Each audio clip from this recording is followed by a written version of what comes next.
I would like to thank the organizers for honoring me with their invitation to be part of this World Historic Celebration.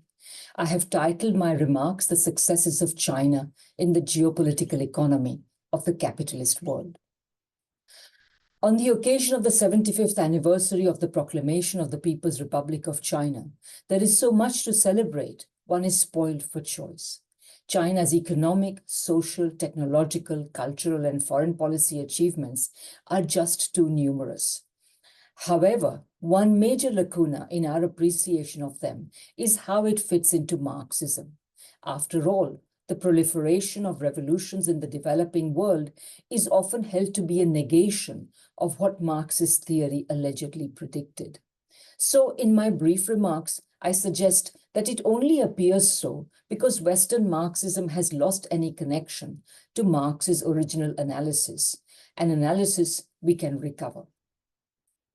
Not only did the PRC represent the arrival of socialism in the world's biggest country, not only did it endure against great odds, which included not being recognized by the world's most powerful imperialist country for some 3 decades after the revolution, wars being conducted on its borders, sanctions, and the tragic split with its previously most powerful supporter.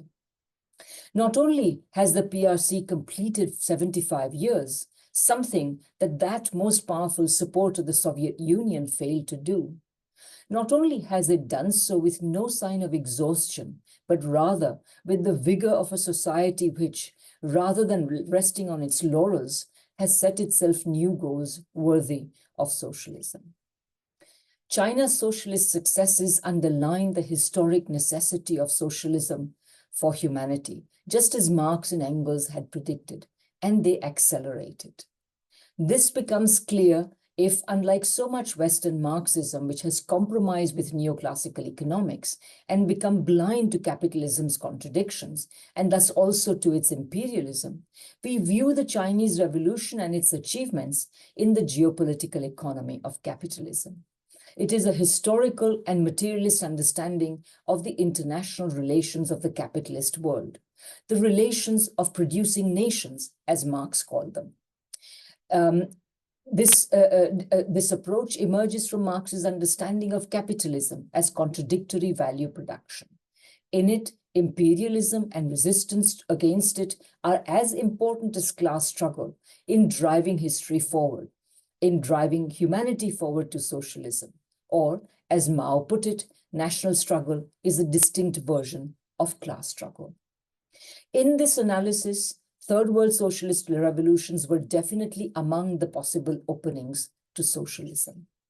It is no coincidence that the socialist aperture opened with the 30 years crisis of capitalism and imperialism that lasted from 1914 to 1945, with the 2 most important socialist revolutions to date bookending it in 1917 and 1949.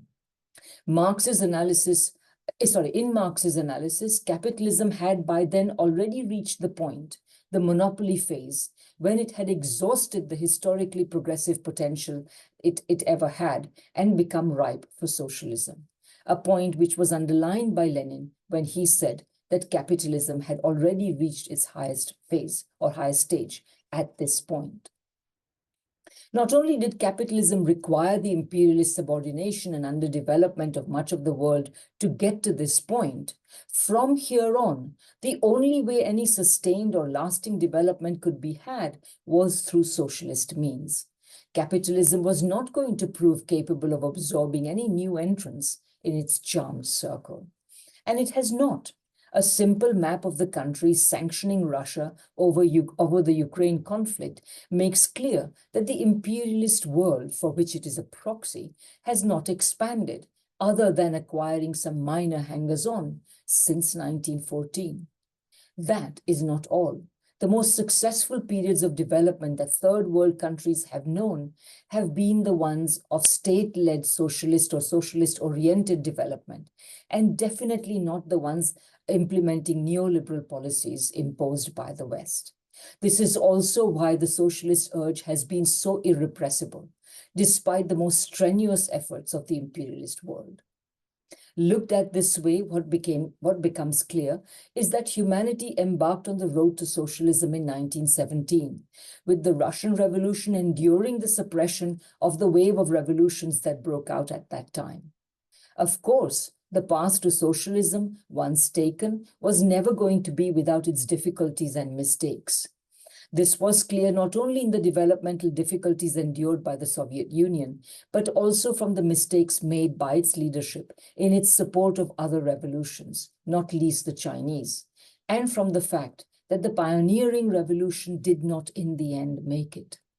However, 1989 and 1991 were not the end of socialism, as so many in the West seem to believe, nor even the beginning of its end, but as Carlos Martinez has so insightfully put it, only the end of the beginning of socialism.